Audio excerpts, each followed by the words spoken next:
자, 월요일 수업이고요. 수업에 참여하지 못한 친구들을 위해서 지금 영상을 다시 찍게 됐거든요. 그런데 1학년 1반도 있고 2반도 있는데 1반은 요 진도부터 나가야 되고 2반은 요 문제는 이미 했잖아요. 그래서 뭐 각자 반에 맞추어서 필요한 부분만 들어도 좋습니다. 문제 11번부터 볼게요. 오른쪽 그림과 같이 큰 물통에 가득 채워진 물을 작은 물통 여러 개에 나누어 담으려고 한다. 여기에 거를 작은 물통에 나누어 담으려고 한다. 이때 각 물통은 원기둥 모양이고 물통의 두께와 뚜껑 부분은 생각하지 않는다. 괄호 1번. 작은 물통에 물을 가득 채울 때 가득 채운 작은 물통의 최대 개수를 구하시오. 그러니까 나누어 담을 때 나올 수 있는 작은 물통의 최대 개수, 그리고 괄호 2번은 괄호 1에서 큰 물통에 남은 물은 몇 밀리리터인지 구하시오. 자, 여기 큰 물통 원기둥의 부피를 A라고 하고요. 작은 물통의 이 부피를 B라고 했을 때 결국 A 나누기 B를 해야지 나올 수 있는 작은 물통의 최대 개수 구할 수 있고요. 그 나머지가 큰 물통에 남은 물이겠죠. A를 B로 나누었을 때 요 몫이 괄호 1번에 해당하는 답이 될 거고요. 나머지가 나오면 그게 남은 물통에 남은 그 물이니까 이렇게 되겠네요. 이거 이해하죠? 그래서 각각 부피를 구해야 되는데 원기둥의 부피 구하는 공식은 보통 부피 V로 쓰고 원넓이 곱하기 높이라서 파이 r 제곱 h로 많이 표현하거든요. 그러면 우선 A를 먼저 구해볼게요. 밑넓이, 원의 넓이니까 파이 r의 제곱이고 곱하기 높이가 3r 플러스 2라고 했거든요. 정리해서 적으면 3파이 r 세제곱 2파이 r 제곱 이렇게 작성할 수 있고, B는 마찬가지로 반지름의 길이가 3이니까 파이 r의 제곱하면 9파이가 되겠죠. 곱하기 높이가 9분의 1 r 빼기 2라고 했기 때문에 약분을 한 다음에 간단하게 적으면 파이의 r-2라서 전개하면 이렇게 적을 수 있습니다. 그래서 A 나누기 B 결국 다항식의 나눗셈을 하면 되거든요. 여기서 조심해야 되는 것은 지금 X가 아닌 R에 대한 다항식이고 파이라는 이 값이 포함되어 있어서 문자 R과 헷갈릴 수 있어요. 하지만 여기서 파이는 수거든요. 수. 문자는 R만 있다라고 생각하고 나눗셈을 배운 대로 해주면 됩니다. 실제 나눗셈을 한번 오른쪽에 해볼게요. A 나누기 B를 해야 되니까 3파이 R의 세제곱, R에 대한 내림차순으로 정리를 해서 적었고요. 이쪽도 마찬가지로 R에 대한 내림차순으로 1차 상수항 이렇게 적었습니다. 자, 이렇게 나눗셈을 할 때에는 우선 제일 앞에만 보라고 했죠? 얼마를 곱해야 될까? 그렇지. 얼마? 3R 제곱 곱하면 3파이 R 세제곱 나오겠네요. 그쵸? 그런데 얘만 곱하면 안 되고 적을 때는 두 개 더 곱한 걸로 적어줘야 되니까 마이너스 6파이 R의 제곱 나오겠네요. 그러면 여기는 이렇게 소거가 될 거고 빼주면 8파이 R 제곱 이렇게 되겠네요. 그러면 그 다음에 또 얼마를 하면 될까요? 파이 R이니까 8R 이렇게 하면 될까요? 그러면 8파이 R의 제곱 마이너스 16 파이 R 이렇게 되겠네요. 그래서 또 빼주면 소거가 되고 얘는 플러스 16 파이 R로 나오겠죠. 한 번 더 해줄 수 있겠네. 플러스 16 해주면 16 파이 R 빼기 32 파이 이렇게 나옵니다. 또 빼주면요. 얘는 32 파이가 되죠. 여기 보면 R에 대한 1차, 여기는 상수항, 더 이상 나눌 수가 없습니다. 여기서 마무리를 하면 되고, 결국 몫은 R에 대한 다항식 이렇게 나왔고요. 나머지는 32파이 이렇게 나왔어요. 그래서 괄호 1번의 답은 이렇게 되겠죠. 몇 개인지 물었으니까. 그리고 나머지 남은 물의 양이니까 밀리리터 뭐 이렇게 되겠네요. 그래서 이렇게 활용 문제 또 우리 풀 수 있어야 되겠죠? 이렇게 하면 됩니다. 각자 스스로 한 번 더 해보도록 하세요. 자, 그러면 다시 이제는 본론으로 들어가서 조립제법. 조립제법은 나눗셈을 하는 방법인데요. 우리가 배웠던 나눗셈은 직접 이렇게 하는 직접 나눗셈이고, 조립제법이라고 하는 것은 이것보다 조금 더 간단한 방법이라고 생각하면 될 것 같아요. 그래서 우리 이 부분을 쌤이 따로 이렇게 가져왔거든요. 직접 나눗셈 했던 것과 한번 비교해서 살펴볼게요. 우선 여기 잘 안 보일 것 같아서 적어보면, 지금 왼쪽의 나눗셈은 이것을 나눗셈 하고 있습니다. 얘를 나눗셈 하기 위해서 우선 조립제법이라고 하는 방법은 기본 세팅을 해야 되는데, 첫 번째 요 A라는 다항식을 B로 나눌 때 A 다항식에서 X는 생략을 하고 개수만 적는 거예요. 개수만 2, 마이너스 6, 7, 마이너스 1 순서대로 3창, 2창, 1창, 상수항 이렇게 적습니다. 그 다음에 여기에도 수를 하나 적어야 되는데, 여기엔 뭘 적냐면 요 B라는 다항식에서 이 x-2가 0이 되도록 하는 x값, x는 2가 되겠죠. 2를 이렇게 적습니다. 이게 기본 세팅이에요. 그러면 이제 조립제법이라는 방법이 뭔지 설명을 할 건데, 우선 요 2는 그대로 내려 적습니다. 그대로. 그 다음에 여기 있는 수는 항상 곱하는 수거든요. 여기 내려온 수를 얘랑 항상 곱하란 뜻이에요. 곱해서 그 다음 칸인 여기다가 적는다. 그러면 얘는 이렇게 더합니다. 됐나요? 그러면 다시 얘는 누구랑 곱한다? 얘랑 곱하는 거예요. 그래서 그 옆에다 적으면 마4 이렇게 되겠죠. 다시 얘는 더합니다. 그러면 3. 이 3은 다시 얘랑 곱하는 거예요. 그러면 6 더하면 얼마? 5. 그러면 이제 다 됐어요. 여기에 오는 게 몫이 됩니다. 그리고 여기 마지막에 오는 게 뭐가 된다? 나머지가 됩니다. 그런데 몫의 모양이 조금 이상하죠. 우리가 아까 x를 떼고 개수만 가지고 한 것이기 때문에 실제로 몫을 쓸 때에는, 만약에 답을 적는다라고 하면 몫을 적을 때는 어떻게 적어야 되냐면 끝에서부터 상수항 1창, 2창이라고 생각하면 되거든요. 그래서 2창, 1창, 상수항이 몫이 됩니다. 나머지는 5가 되겠죠. 이렇게 풀면 됩니다. 그래서 지금은 익숙하지 않아서 조립제법이 더 어려워 보일 수도 있으나, 나중에 되면 직접 나눗셈을 잘 사용하지 않게 될 정도로 이게 편하거든요. 그래서 한 번 더 정리를 해주면, 우선 기본 세팅을 잘 해야 돼요. A라는 다항식의 개수, B라는 다항식에서 x가 x 빼기 2가 0이 되도록 하는 x값 적어주고, 첫 번째 수는 그대로 내려서 곱해서 적고 더한 다음에 다시 곱해서 적고 더한 다음에 다시 곱해서 적고 더한다. 그러면 여기 있는 게 몫이 되고 나머지가 되는데, 적을 때에는 x에 대한 다항식으로 살려내서 x를 살려내어서 이렇게 적는다.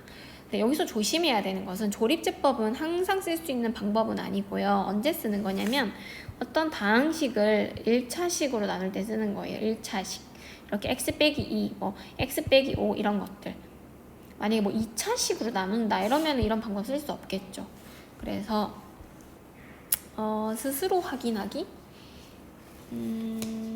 스스로 확인하기로 한 번만 더 해보고 문제 12번은 각자 풀어보도록 하세요. 알겠죠? 문제 12 하기 전 스스로 확인하기 보면요. 여기도 이게 식이 잘 안 보일 것 같은데, 여기 이걸 하는 거거든요. x 세제곱 마이너스 5x 마이너스 3 나누기 x 플러스 1인데 기본 세팅을 해야 된다라고 했죠. 처음에 이것도 이렇게 그어놓고 기본 세팅은 여기 개수 A라는 다항식의 개수와 얘가 0이 되도록 하는 X값 적으면 되는데, 조심해야 돼요. 3창의 개수가 1이잖아요. 근데 2창의 개수가 얼마죠?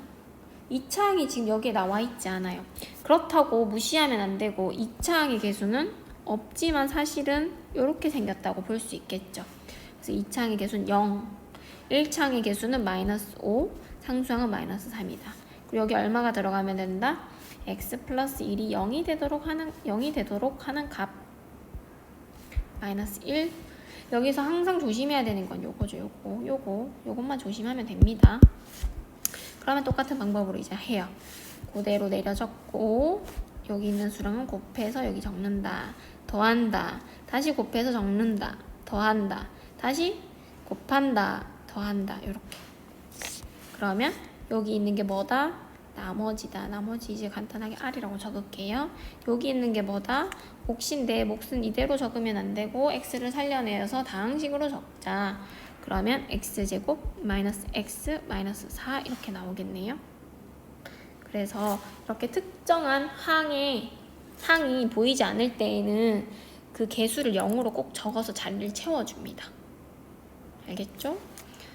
그러면 이제 문제 12번을 푸는데 크게 어렵지 않을 거예요. 조립제법을 이용해서 한번 해보고 선생님은 예제 5를 설명하겠습니다. 예제 5번 여기 좀 공간이 부족해서 여기 따로 가져왔거든요.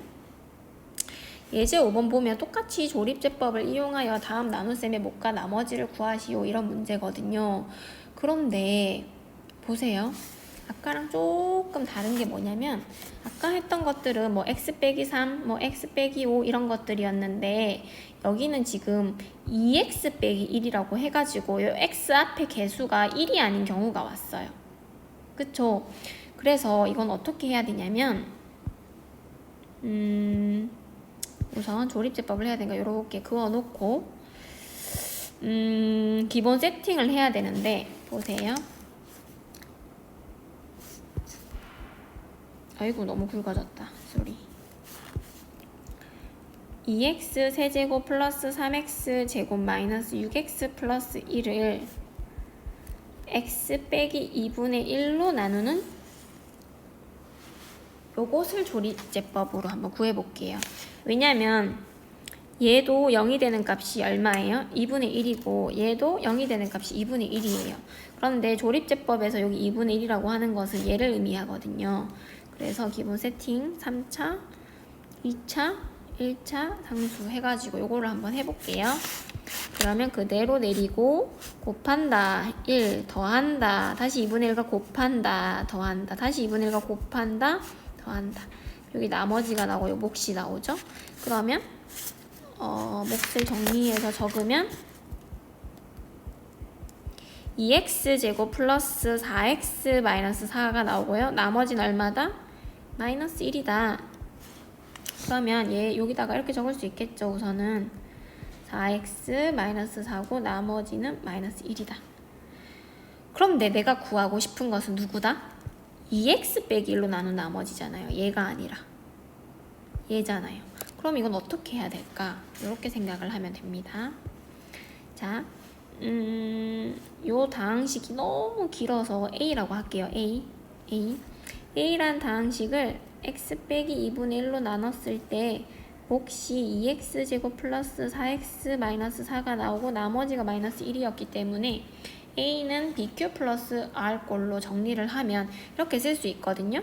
근데 아까 그랬잖아. 나는 2x 빼기 1로 나눈 몫과 나머지를 구하고 싶어서 여기 2를 곱하려고 해요. 그러면 2x 빼기 1이 되거든요. 분배를 해줬을 때. 근데 없던 1을 갑자기 가져오면 안 되니까 2분의 1도 같이 가져오는 거죠. 그래서 A는 2 곱하기 x 빼기 2분의 1 2분의 1 곱하기 2x 제곱 플러스 4x 빼기 4 빼기 1로 다시 쓸 수 있어요. 여기까지 이해되죠? 그러면 이 A는 전개를 하면 2x 빼기 1로 바뀌고 뒷부분은 2분의 1을 각각 곱해주면 이렇게 바뀐다는 뜻이에요. 그러면 보세요. A라는 똑같은 다항식을 얘로 나누었을 때는 몫의 모양이 바뀌었다. 하지만 나머지는 마이너스 1로 갔다. 왜 바뀌었는지 아까 봤죠? 여기 2를 곱해주는 것 때문에 반대로 여기 2분의 1이 곱해지면서 몫의 개수가 다 달라졌어요. 됐나요? 그래서 최종 답은 뭐다? 2x 빼기 1로 나눈 몫은 x제곱 플러스 2x 마이너스 2가 되고 나머지는 마이너스 1이 됩니다. 정리하면요. 2x 빼기 1과 같이 앞에 x의 개수가 1이 아닌 경우에는 우선은 조립제법으로 하되 이 몫과 나머지를 그대로 답이라고 적으면 안 된다. 왜냐? 이 몫과 나머지는 x 빼기 2분의 1로 나눈 몫과 나머지이기 때문에 이것을 조금 조작을 해야 되는데 어떻게 해주냐면 몫은 2x면 전체를 2로 나눠주면 돼요. 3x면 3으로 나눠주면 돼요. 맞죠? 4x면 4로 나눠주면 돼요. 그래서 2, 4, 마이너스 4를 아까 2로 나눠주라 했으니까 요걸 다 2로 나누면 x제곱 2x 마이너스 2가 나와야 된다는 뜻이에요. 이 몫을 그대로 적으면 안 된다. 하지만 나머지는 바뀌는 게 없기 때문에 그대로 적으면 된다. 그래서 그거 조금 유의해야 되겠죠? 이 부분이 조금 어려워서 여기 문제 13번으로 한 개 더 한 번만 더 해볼게요. 자, 보면요. 이렇게 개수가 1이 아닌 경우엔 조심해야 된다 그랬어요. 그래서 당장 이 조립제법 하는 거는 3x 플러스 1로 나눈 나머지가 아니라 뭐다? 3으로 요걸로 나눈 나머지다. 못가 나머지다. 그래서 마이너스 3분의 1을 넣어야 되는데 그대로 적고 곱하고 더하고 다시 마이너스 3분의 1이랑 곱하고 더하고 다시 마이너스 3분의 1이랑 곱하고 더하고 이렇게 했을 때 이 주어진 다항식을 x 플러스 3분의 1로 나눈 몫이 이거라 그랬잖아요. 그럼 다항식으로 살려내서 이렇게 적고 나머지는 플러스 1이에요. 근데 내가 구하고 싶은 거는 얘잖아요. 얘. 그래서 여기에 3과 요 두 번째는 3분의 1 같이 곱해주는 거죠. 그러면 얘는 3x 플러스 1이 됐고 3분의 1을 똑같이 다 곱해줬기 때문에 어떻게 된다? 개수가 다 3으로 나눠져서 이렇게 된다. 나머지는 바뀌지 않는다. 그래서 내가 구하려고 하는 것은 이거다. 됐나요? 그래서 오늘 조립제법에 대해서 알아봤습니다. 나눗셈을 하는 방법 중에 하나고요. 간편한 방법인데 항상 쓸 수 있는 방법은 아니고 어떤 다항식을 1차식으로 나눌 때 쓰는 방법이에요. 그리고 그 나누는 식이 1차식 중에서도 그냥 x로 시작하는 거면 그냥 하면 되는데 x가 아닌 뭐 2x, 3x로 시작하는 경우에는 조립제법을 하고 나서 그대로 못과 나머지를 적으면 안 되고 특히 목 같은 경우는 어떤 조작을 해서 다시 구해줘야 된다. 나머지는 그대로다. 이렇게 정리할 수 있습니다. 그래서 요 중단원이 끝났기 때문에 중단원 문제는 각자 풀어보도록 하고요. 질문은 개인적으로 하면 되겠죠. 네, 고생했습니다.